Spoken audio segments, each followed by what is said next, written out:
No, this is my story, isn't it, about stopping the boats and how well it's going, obviously. So obviously, well. Rishi Sunak made this massive pledge to stop the boats, one of his flagship pledges. However, we have seen a record rate in the arrivals of small boats this year. More than 5,000 people have come, more than 800, almost 800 in the bank holiday weekend alone.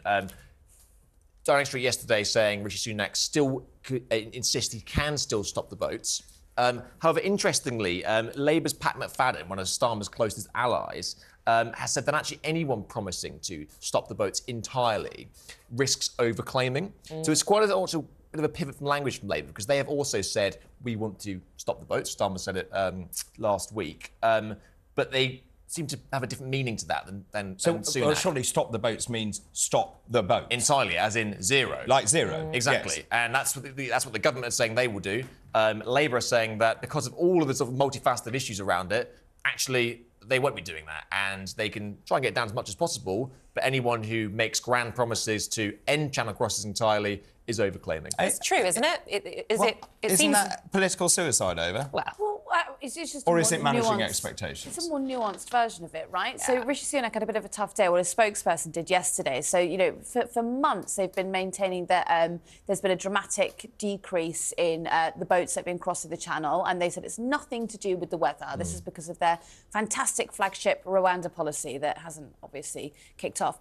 Yesterday, they said that there's been an increase in boats because the weather's been good. So it's sort of like the inflation argument, you know, when it's up, it's nothing to do with them. When it's down, they take full credit for it. But to be fair, also the Safety of Rwanda bill is going through the House, isn't it? Everyone went away for Easter. That comes back now. Is that going to go through, do you think? Yeah, I think so. I think now the Lords are going to cave and it will go through. I think it's coming back on April 15th.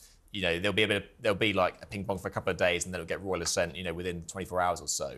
The government say they can get flights off to Rwanda then within weeks of that happening. The problem is this lack of urgency, you know. So they said it was emergency legislation, this bill, and then rather than pushing it through, which they had time to do at the end of the first term, they basically kicked it into the long grass past Easter, which meant that weeks and weeks of this happening. And so there's this growing sense in government now that actually things are just coming to a bit of a standstill and there's no sense of urgency. So that actually we wait for the local elections with the promise that this bill will go through.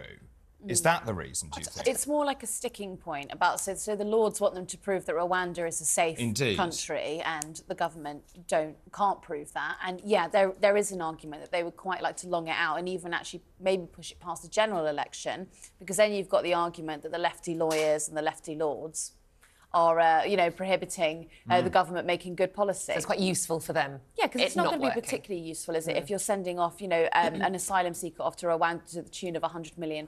It's not exactly good optics if the policy actually pulls off.